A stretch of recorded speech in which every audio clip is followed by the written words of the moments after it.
Terima kasih pemirsa, Anda masih bersama kami di Lintas Banua Sepekan. Ketua Majelis Ulama Indonesia Kalimantan Selatan menghimbau umat Islam untuk memelihara kesatuan di bulan Ramadan nanti, agar semua dapat khusyuk menjalankan ibadah. Di samping itu pula, untuk menjaga kondusif dan kehusuan di jelang bulan suci Ramadan 1443 Hijriah, Polres Banjar akan menindak tegas pelaku balap liar atau Bali yang kerap beraksi dan meresahkan masyarakat di daerah ini. Bulan Ramadan tinggal menghitung hari, umat Islam di seluruh penjuru dunia bersiap menyambutnya dengan sukacita. Agar ibadah yang dijalankan selama 1 bulan penuh tersebut dapat berjalan lancar dan khusyuk, Ketua MUI Kalimantan Selatan Kiai Haji Husin Naparin menyerukan agar masyarakat memelihara kesatuan, jangan sampai mereka yang tidak berpuasa dikarenakan sakit, musafir atau sebagainya memamerkan diri yang dapat mengundang satu hal yang tidak baik. Sementara beribadah di tengah pandemi seperti ini, hendaknya umat Islam semakin mendekatkan diri kepada Allah Subhanahu wa Ta'ala dengan membaca ayat kursi agar terlindung dari mara bahaya termasuk COVID-19. Menyerukan agar memelihara kesatuan dan jangan sampai, artinya ya kalau tidak puasa katakanlah begitu, mungkin musafir, mungkin sakit, jangan memamerkan diri ya, sehingga tidak mengundang sesuatu hal yang kurang baik, dan tarawih dikerjakan dengan sebaik-baiknya ya. Jadi masalah COVID tinggalkanlah itu ya, baca saja ayat kursi, insya Allah waktu keluar rumah insya Allah Allah akan menjaga kita umat Islam dari bahaya apapun. Jadi ayat kursi itu baca 8 kali dalam sehari, 5 kali sesudah salat fardu, 1 kali sebelum tidur, 1 kali untuk bepergian, dan 1 kali lagi datang dari bepergian. Insya Allah selamat kita ya. Selain memberikan himbauan secara pribadi, nantinya MUI Kalsel bersama Kementerian Agama dan pemerintah daerah akan menyampaikan seruan bersama terkait pelaksanaan ibadah Ramadan 1443 Hijriah tahun ini, yang diharapkan semakin meningkatkan keimanan dan ketakwaan umat muslim khususnya di Banua ini. Eko Anggoro, Banjar TV.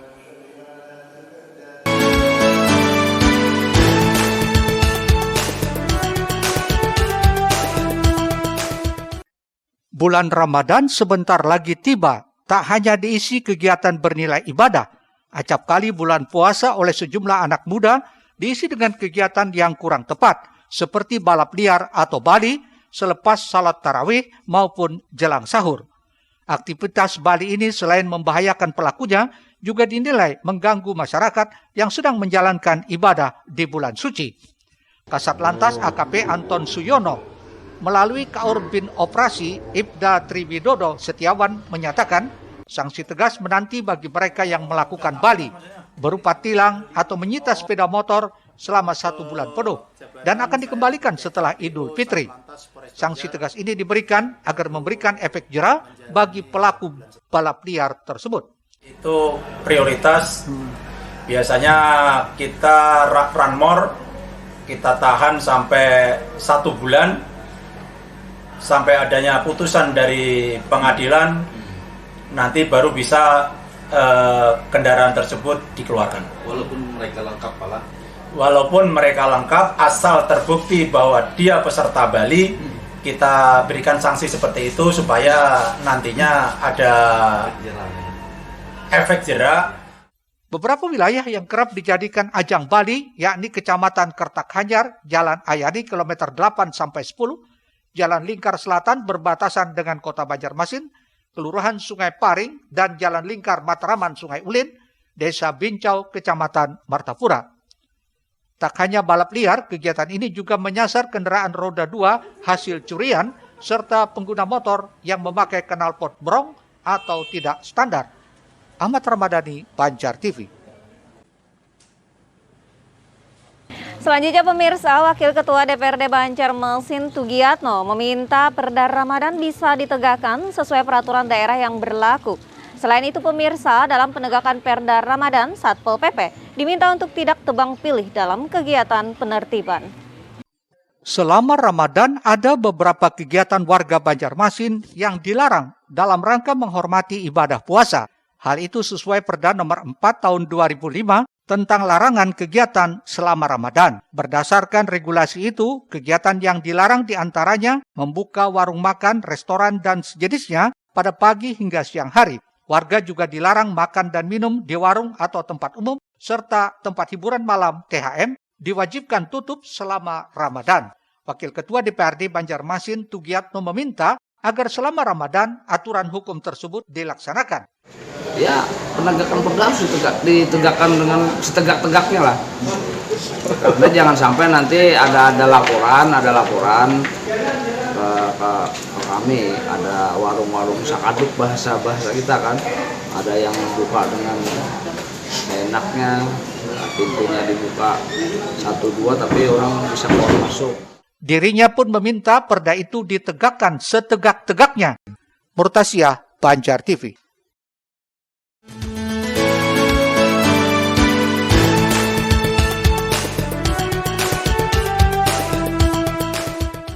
Sementara itu, Tugiatno berharap pengawal perda yakni Satpol PP diminta untuk tidak tebang pilih dalam menertibkan warga atau pengelola rumah makan dan restoran, apalagi terhadap THM yang kedapatan melanggar perda tersebut. Tak hanya itu, Sekretaris DPC PDI Perjuangan ini juga berharap tidak menemukan laporan adanya Satpol PP Banjarmasin yang main mata dengan warung makan yang buka siang hari saat bulan puasa atau sering disebut warung sakaduk.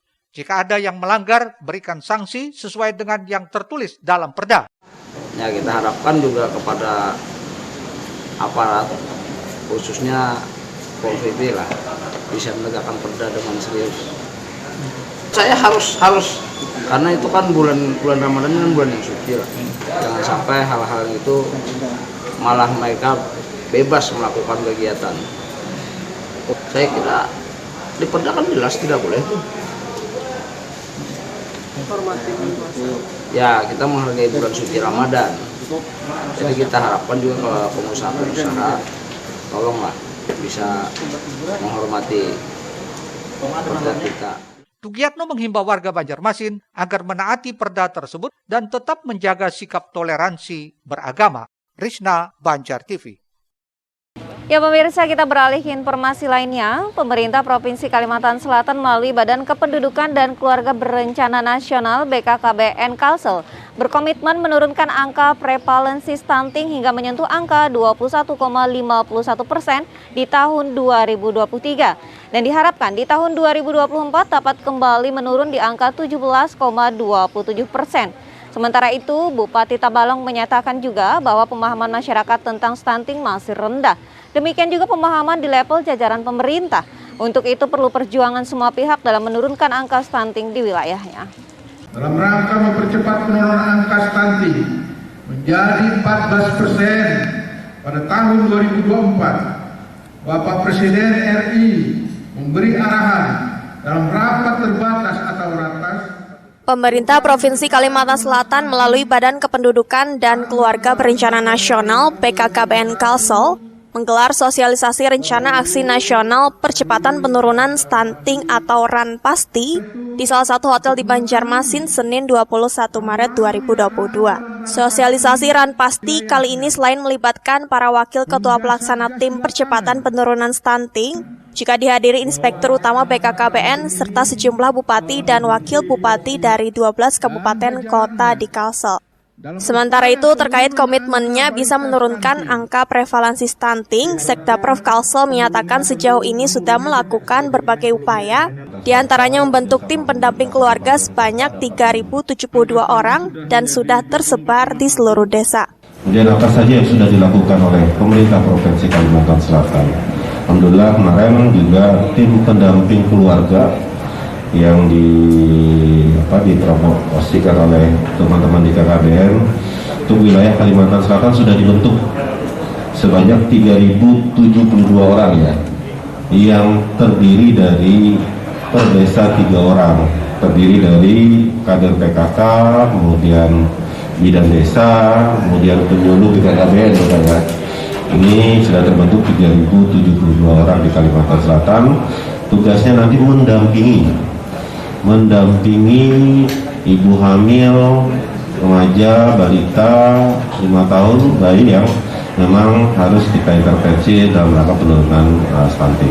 Sesuai Ranpasti yang ada bahwa prioritas penanganan kita adalah pada remaja, kemudian ibu hamil dan balita ya. Dan balita ini menjadi prioritas kita selain penanganan yang anak yang sudah stunting. Sementara itu, berdasarkan data studi status gizi Indonesia 2021, beberapa wilayah di kabupaten kota di Kalimantan Selatan yang dinyatakan berkategori merah atau memiliki prevalensi stunting tertinggi, yakni Kabupaten Banjar, Tapin, Barito Kuala, dan Balangan. Wilayah tersebut rata-rata memiliki prevalensi di atas 32%. Padahal batas ambang atas yang ditetapkan Badan Kesehatan Dunia atau WHO adalah 20%. Untuk itu, melalui aksi Ranpasti ini, diharapkan angka stunting ini bisa turun sebagaimana target nasional, yakni berada di angka 14% di tahun 2024. Inspektur Utama BKKBN juga berharap melalui sosialisasi Ranpasti ini, setidaknya dapat memberikan penjelasan secara komprehensif kepada para pemangku kepentingan terkait mekanisme dan tata kerja percepatan penurunan stunting di tingkat provinsi, kabupaten, dan kota serta desa. Tatap muka seperti yang kita laksanakan saat ini dan di 22 provinsi lainnya dengan daring, sehingga diharapkan akhir Maret sudah tersosialisasikan ke seluruh Indonesia. Selain RAN, juga ada mekanisme tata kerja peraturan pelaksana dari Perpres 3 dikoordinasi oleh BKKBN. Diharapkan Ranpasti ini bisa menjadi acuan bagi pemerintah pusat daerah, juga betul-betul bisa mengarahkan adanya konvergensi, koordinasi yang menuju satu titik, dan penganggarannya, dan ini diharapkan. Muhail, Banjar TV.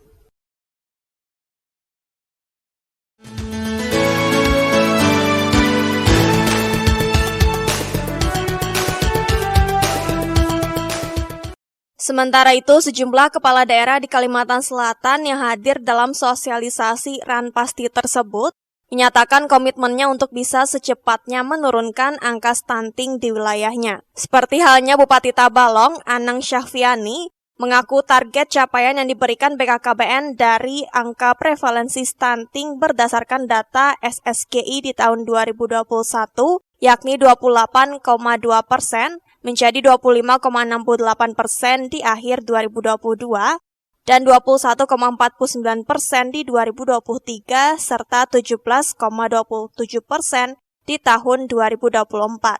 Adalah sebuah tantangan dan butuh perjuangan semua pihak di wilayahnya.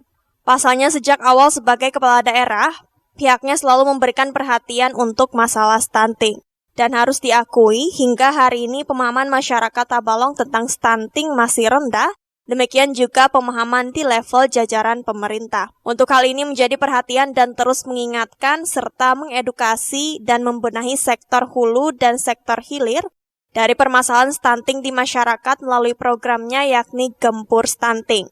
Kita sudah membentuk tim Pak Sekda, alhamdulillah.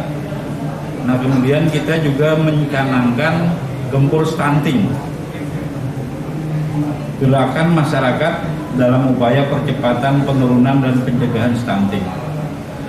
Nah, Gempur Stunting ini kami pandang perlu ya. Karena apa? Karena pemahaman tentang stunting ini tidak hanya terbatas di lingkungan pemerintah ya. Pemahaman yang kurang tentang stunting ini, tapi juga di masyarakat. Nah, kemudian tentu saja kami lebih menitikberatkan kepada peran masyarakat. Kemudian kolaborasi dengan sektor privat dunia usaha. Nah itu yang menyebabkan kami bisa penurunannya mencapai 16%. Berkat kerja keras dari semua pihak tersebut, Kabupaten Tabalong terus mengalami penurunan hingga berkategori kuning dalam hal angka prevalensi stunting. Tak cukup sampai di situ, sesuai arahan pemerintah Provinsi Kalimantan Selatan dan Pusat, agar target stunting bisa turun hingga 14% pada 2024 mendatang bisa tercapai. Pihaknya akan terus berusaha semaksimal mungkin karena banyak hal lain yang bisa dilakukan dalam rangka menekan angka stunting tersebut. Muhail, Banjar TV. Pemirsa, sesaat lagi rencana pembukaan kembali wisata religi di Kabupaten Banjar. Selengkapnya setelah pariwara berikut ini.